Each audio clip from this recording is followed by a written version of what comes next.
Hey guys, how are you doing? Get it? That was lame, I know, but today I'm doing a review on a Hughes skateboard.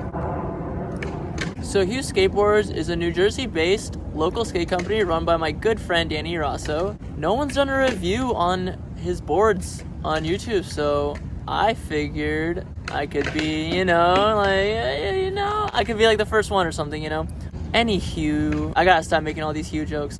I am not sponsored by Hughes Skateboard, so that means I can be as honest as I want to be about these boards and really talk about how much I love or how much I hate it. Before going on with the review, make sure to subscribe if you haven't already. Put post notifications on so you're updated every time I post a video. Make sure to leave a like, please. Now that the shameless promotion is over with, let's get into the board, shall we? Alright, so this Hughes skateboard is 8.38 inches wide by 32 inches long. It has a 14.375 wheelbase. Those are kind of your standard dimensions, I'd say. Most boards are 32 inches. A lot of boards that are above an 825 will tend to have like a larger wheelbase, so the board's dimensions make sense. My personal preference usually when I'm looking at boards is I would prefer a board that's just slightly shorter than 32 inches, like around 31.8. So I kind of like a more compact shape, and I also like the wheelbase to generally be a little bit smaller, like around 14.25, but that's just me. The concave of this board, very medium. It's not steep, it's not flat, kind of just like very perfect in concave wise. That's something that definitely I am attracted to when I look into a board. I hate boards that are really steep, that have like that crazy U feeling in the middle. This board doesn't have that. It feels very nice and just secure, not too much going on. Very traditional popsicle shape. Doesn't have like a pointy nose or like a square nose or tail. Like, it's very traditional popsicle shape, which I really like with the medium concave. That's something I really like in boards because like I said, I hate when a board has too much concave, you feel that U.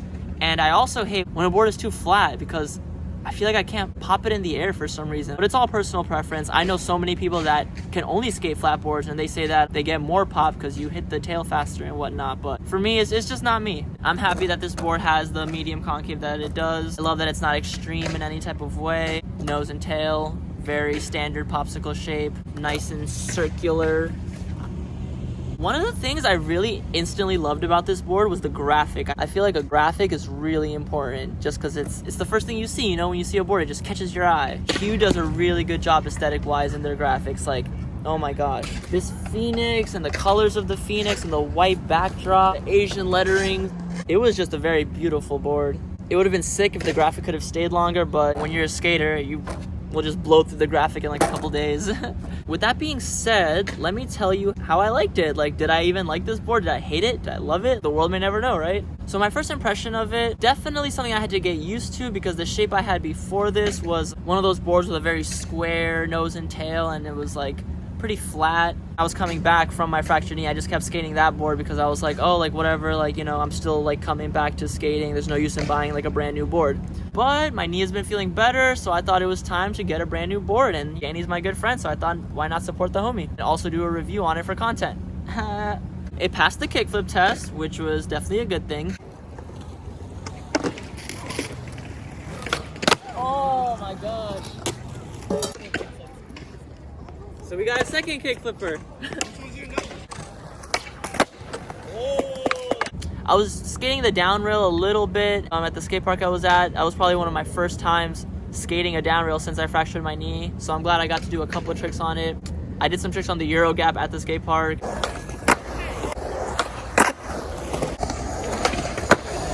I was skating the quarter pipes a little bit.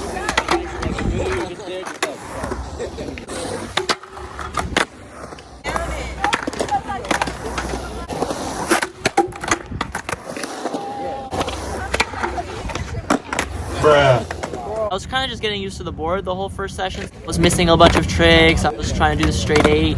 I was getting used to it. Not everything like felt like super proper, but again, my knee is still recovering.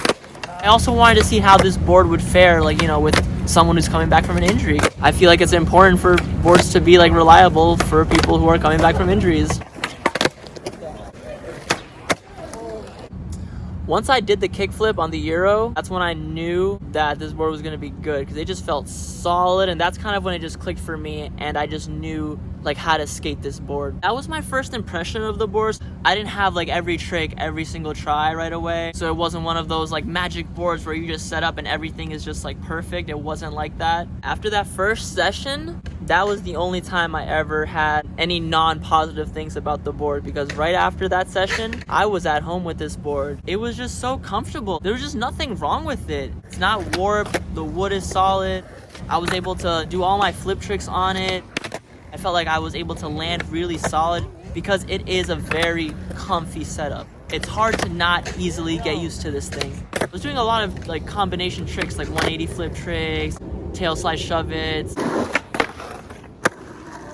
combinations on the flat bar.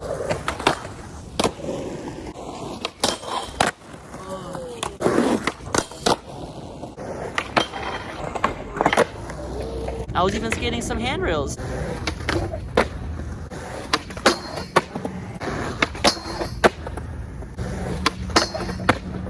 And I was skating some stairs. I kickflipped a set of stairs first try on this board just because of how comfortable I felt. All that is while I'm coming back from this fractured knee, so to be able to like land all those tricks and just feel comfortable on my board again, it just means a lot, and it's making me feel really good about this board. I'm really happy I got it, to be honest. The pop is good. I never felt like I had to try extra hard to get onto any obstacles. The way the board flips is really good. And I was going in with the kickflip combos and all that. I was feeling it on this board. I actually won a contest on this board. It was a Hue event. One of the prizes was another board. Really excited to have that board and just to have another one ready, because these boards are kind of sick. Final thoughts, it's one of those boards you can't go wrong with. So comfy feeling, reliable pop, reliable flip.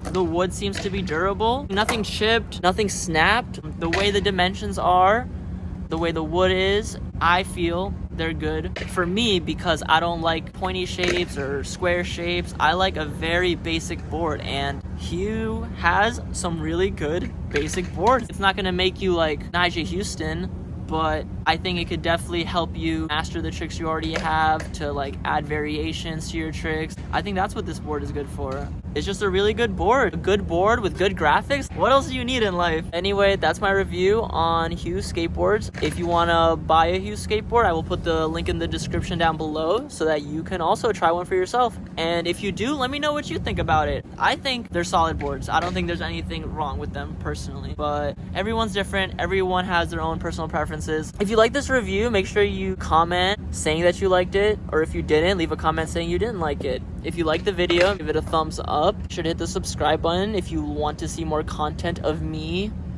doing skate things and skate reviews and skate vlogs and whatever. It would mean a lot to me. Yeah, thank you guys. You guys rock. I love y'all.